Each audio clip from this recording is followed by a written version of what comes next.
Apa itu dosa menghujat Roh Kudus? Mengapa dosa menghujat Roh Kudus tidak bisa diampuni? Masih bisakah orang Kristen jatuh dalam dosa menghujat Roh Kudus? Saksikan penjelasan Alkitabiah berikut ini.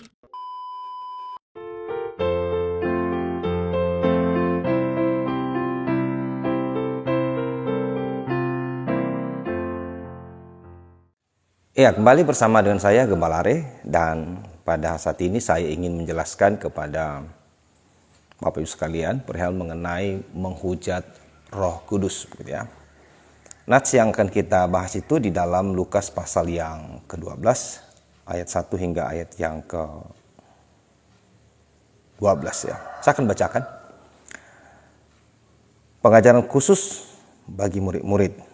Sementara itu beribu-ribu orang banyak telah berkerumun sehingga mereka berdesak-desakan. Lalu Yesus mulai mengajar pertama-tama kepada murid-muridnya. Katanya, waspadalah terhadap ragi,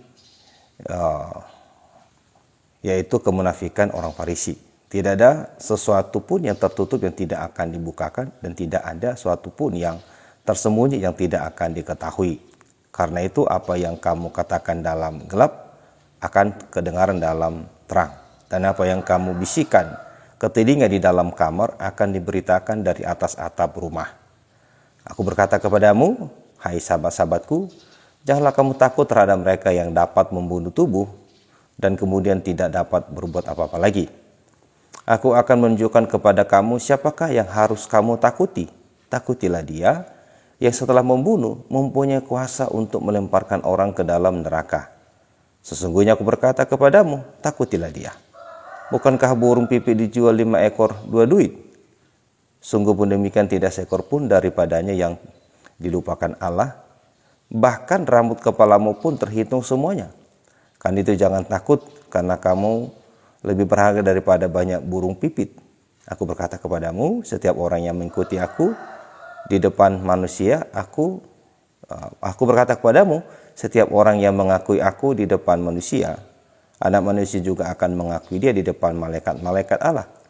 Tetapi barang siapa menyangkal aku di depan manusia, ia akan disangkal di depan malaikat-malaikat Allah. Setiap orang yang mengatakan sesuatu melawan anak manusia, ia akan diampuni. Tetapi barang siapa menghujat Roh Kudus, ia tidak akan diampuni. Apabila orang menghadapkan kamu kepada majelis atau kepada pemerintah-pemerintah dan penguasa-penguasa, janganlah kamu khawatir bagaimana dan apa yang harus kamu katakan untuk membela dirimu. Sebab pada saat itu juga Roh Kudus akan mengajar kamu apa yang harus kamu katakan. Nah, saudara, saya ingin menjelaskan ini mengenai perihal menghujat Roh Kudus yang secara spesifik itu Tuhan sampaikan di dalam ayat yang ke-10. Sekali saya baca ya. Setiap orang yang mengatakan sesuatu melawan anak manusia, ia akan diampuni. Tetapi barang siapa menghujat Roh Kudus, ia tidak akan diampuni. Menghujat Roh Kudus dalam bahasa Yunani itu adalah kata blasfemia. Ya, blasfemia. Ada sekitar 56 kali ya kata blasfemia atau blasphemeo itu dipakai ya untuk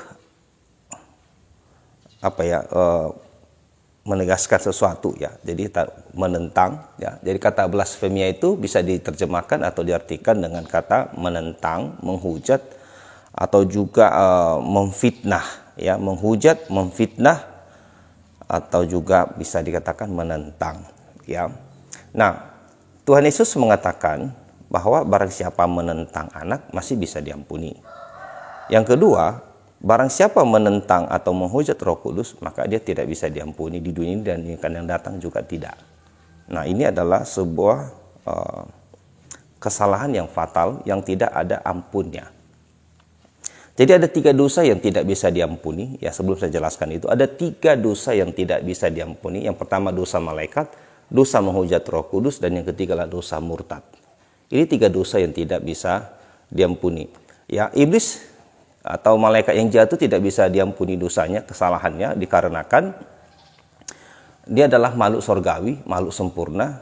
Dia jatuh dalam dosa dalam kondisi roh begitu ya, posisi roh ya, itu malaikat, dan dia ada di sorga. Ya, dia sudah menikmati semua kemuliaan Tuhan. Ya. manusia belum menikmatinya. Ya. Yang kedua, saudara, dosa tadi itu menghujat Roh Kudus. Ya. Baru dosa murtad. Ya, ini agak sedikit berbeda. Dosa menghujat Roh Kudus atau kata blasfemia tadi, itu secara konteks itu berlaku kepada bangsa Israel. Ini adalah sebuah kasus khusus bagi bangsa Israel. Mengapa begitu ya? Mengapa saya katakan ini kasus khusus yang berlaku pada mereka, tidak berlaku pada orang percaya? Nanti dosanya berbeda. Maksudnya potensinya beda, ya, potensinya beda. Bangsa Israel saat itu mereka berpotensi menghujat Roh Kudus atau menentang Roh Kudus dikarenakan apa? Satu, mereka adalah bangsa yang Tuhan pilih. Ya, bangsa yang Tuhan pilih sudah 1500 tahun Tuhan pakai mereka untuk memberitakan kabar baik kepada bangsa-bangsa di dunia. Bangsa ini adalah bangsa yang Tuhan pilih untuk menghadirkan Mesias dalam keadaannya sebagai manusia. Bangsa ini adalah bangsa yang percaya kepada Tuhan. Bangsa pilihan. Mereka adalah kelompok atau bangsa yang percaya Roh Kudus begitu. Walaupun ada dalam mazhab Yahudi itu, yaitu kelompok Saduki, tidak percaya Roh Kudus, tidak percaya malaikat, tidak percaya kebangkitan begitu ya. Tetapi itu minoritas begitu ya. Itu minoritas. Mayoritas percaya bahwa Roh Kudus itu ada. Nah, mereka tahu bahwa Roh Kudus itu akan menyingkapkan semua hal-hal yang misteri atau tersembunyi di dalam Alkitab begitu ya. Mereka percayakan hal itu. Jadi sebetulnya Roh Kudus itu akan membuka semua hal-hal yang tersembunyi di dalam perjanjian lama. Itulah sebabnya Tuhan berkata, jikalau kamu menentang, menghujat, memfitnah dia, maka kamu tidak bisa diampuni. Sebab Roh Kudus itulah yang akan menyingkapkan semua itu kepada mereka. Di mana di dalam perjanjian lama sudah dinubuatkan akan kedatangan Mesias, yaitu anak manusia. Bahkan kalau kita baca di dalam Lukas pasal yang ke-24 ya. Lukas pasal 24 ayat ke-44 begini ya. Lukas pasal 24 ayat 44 dikatakan Alkitab seperti ini. Ia berkata kepada mereka, inilah perkataanku yang telah kukatakan kepadamu ketika aku masih bersama-sama dengan kamu, yakni bahwa harus digenapi semua yang ada tertulis tentang aku dalam kitab Taurat Musa dan kitab Nabi-Nabi dan kitab Mazmur. Sentral daripada kitab itu sebetulnya adalah kedatangan Mesias. Pengenalan akan Mesias yang akan datang. Sebab kedatangan Mesias itu sudah dinubuatkan, disampaikan kepada Adam manusia pertama. Bahwa nanti Juru Selamat akan datang untuk menggantikan anak-anak manusia dihukumkan di neraka. Ya, ciri-cirinya dikasih tahu semua secara detail. Bagaimana rupanya, bagaimana kondisi saat nanti dia dilahirkan, di mana dilahirkan. Semua dijelasin secara detail begitu ya. Ya, tentu Roh Kudus punya peranan penting menjelaskan itu atau menyingkapkan itu kepada mereka. Ya, apakah Roh Kudus bekerja pada saat itu? Bekerja sebetulnya, saudara. Namun persoalannya adalah mereka tidak membukakan hati pikiran mereka. Itulah sebabnya Tuhan Yesus berkata, jikalau kamu menentang aku, belum bisa menerima aku, kira-kira begitu, tidak apa-apa, kamu masih bisa ditolong. Tapi finalnya adalah, kalau kamu tidak menerima atau menghujat, menentang kesaksian daripada Roh Kudus tentang Dia, yaitu Yesus Kristus, maka kamu tidak diselamatkan. Tidak akan diampuni. Di dunia ini pun tidak, di dunia akan datang pun tidak. Mengapa? Karena semua sudah jelas dalam perjanjian lama. Sudah dinubuatkan dengan seksama seperti apa ciri-cirinya. Tetapi mereka tidak percaya. Jadi Roh Kuduslah yang menyingkapkan itu kepada mereka. Jadi itu adalah pekerjaan Roh Kudus yang menyingkapkan siapa bagaimana daripada Yesus Kristus itu.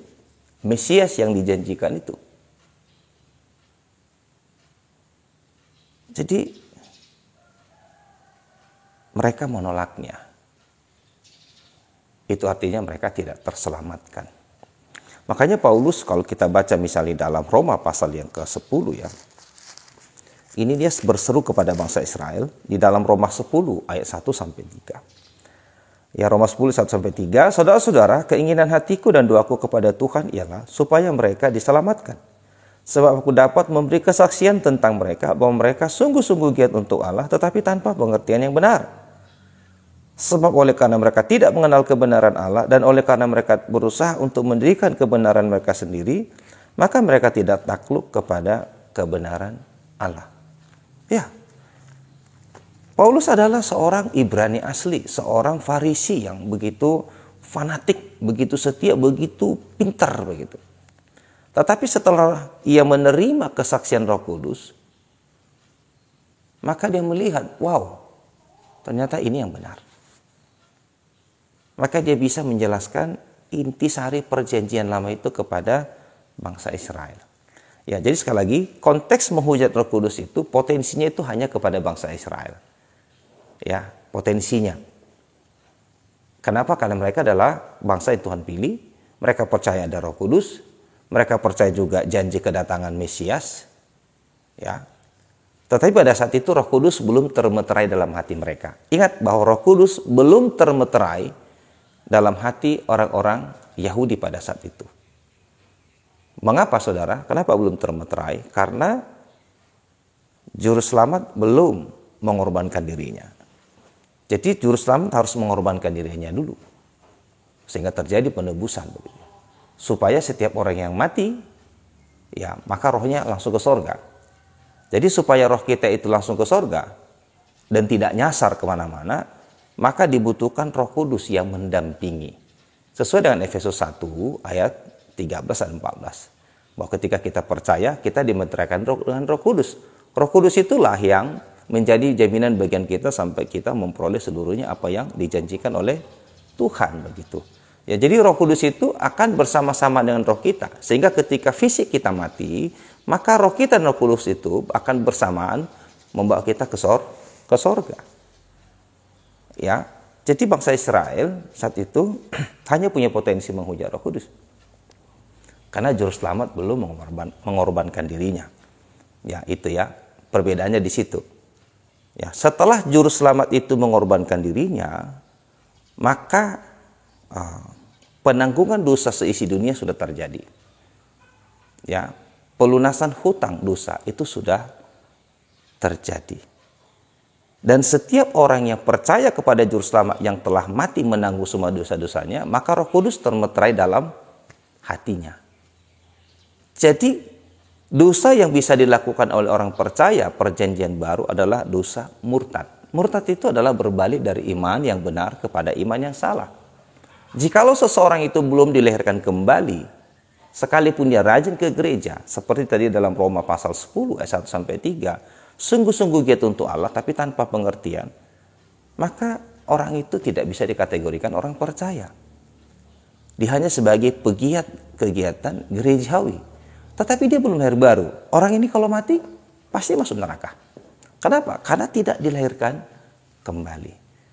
Tuhan Yesus berkata kepada Nikodemus, jikalau engkau tidak dilahirkan dari air dan roh, maka kamu tidak bisa melihat. Melihat saja tidak boleh. Tidak bisa. Gitu. Apalagi masuk begitu ya.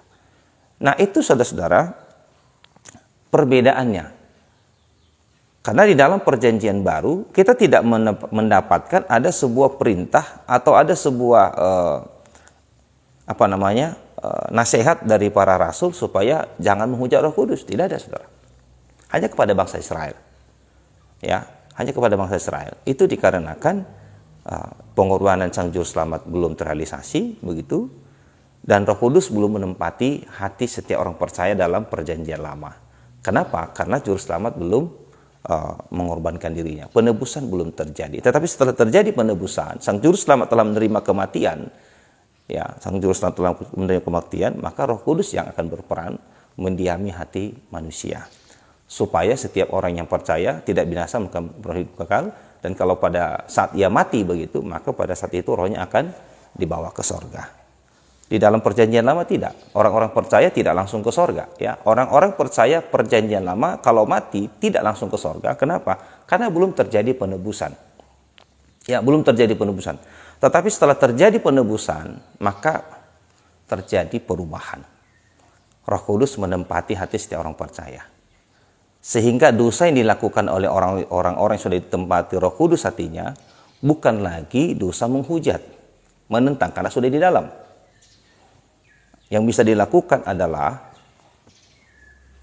murtad, meninggalkan iman yang benar. Ya. Jadi kalau seseorang itu sudah lahir kembali dari roh dan dari air dan dari roh, maka dosa yang bisa membatalkan karunia keselamatan itu adalah dosa murtad. Ya, murtad saudara. Murtad itu berbalik dari iman yang benar. Ya, kalau kita baca misalnya di dalam Ibrani pasal yang Ibrani pasal yang ke-6 ya, ayat 4 sampai 6 begini bunyinya. Sebab mereka yang pernah diterangi hatinya, yang pernah mengecap karunia surgawi, dan yang pernah mendapat bagian dalam Roh Kudus, dan yang mengecap firman yang baik dari Allah, dan karunia-karunia akan datang, namun yang murtad lagi tidak mungkin dibarui sedemikian, sekali lagi sedemikian hingga mereka bertobat. Sebab mereka menyalibkan lagi anak Allah bagi diri mereka dan menghinanya di muka umum. Jadi saudara, dosa murtad. Jadi bangsa Israel punya potensi menghujat Roh Kudus, menentangnya, memfitnahnya. Ya, karena saat itu Roh Kudus belum menempati hati mereka, karena penebusan sang juru selamat belum terjadi. Dan sementara dosa yang akan membinasakan orang percaya adalah dosa murtad. Itu yang tertuang di dalam kalau kita baca dalam 1 Yohanes pasal 5 ya, boleh Anda lihat di situ 1 Yohanes 5 ayat 16 dan 17. Katakan begini, kalau ada seorang melihat saudaranya berbuat dosa, yaitu dosa yang tidak mendatangkan maut, hendaklah ia berdoa kepada Allah dan Dia akan memberi hidup kepadanya, yaitu mereka yang berbuat dosa yang tidak mendatangkan maut. Ada dosa yang mendatangkan maut, ya, tentang itu tidak kukatakan bahwa ia harus berdoa, sebab semua kejahatan adalah dosa, tetapi ada dosa yang mendatangkan maut. Jadi dosa mendatangkan maut bagi orang percaya adalah dosa murtad, berbalik dari iman. Ya, bukan menghujat Roh Kudus, karena Roh Kudus sudah ada di dalamnya. Dia hanya murtad. Kalau murtad maka tidak bisa diampuni lagi. Sama seperti orang Israel, kalau mereka menghujat Roh Kudus, tidak menerima kesaksian Roh Kudus itu tentang juru selamat yang sudah dijanjikan, maka mereka tidak bisa diampuni. Nah, bagi orang sudah lahir baru yang sudah percaya, kalau dia berbalik dari iman yang benar, maka dia tidak akan diselamatkan. Artinya keselamatan itu dibatalkan. Anugerah keselamatan yang sudah ia terima, yang sudah pernah diterimanya, maka itu dibatalkan dan tidak bisa diampuni. Semoga penjelasan ini bisa membantu Bapak Ibu memahami mengapa bangsa Israel menghujat Roh Kudus dan kenapa orang percaya Perjanjian Baru disebut atau berpotensi itu murtad, ya. Tuhan Yesus memberkati. Jika saudara-saudara merasa terberkati dengan video ini, silakan like, subscribe, dan share supaya semakin banyak yang mendapat berkat rohani dari video ini. Tuhan memberkati dan Maranatha.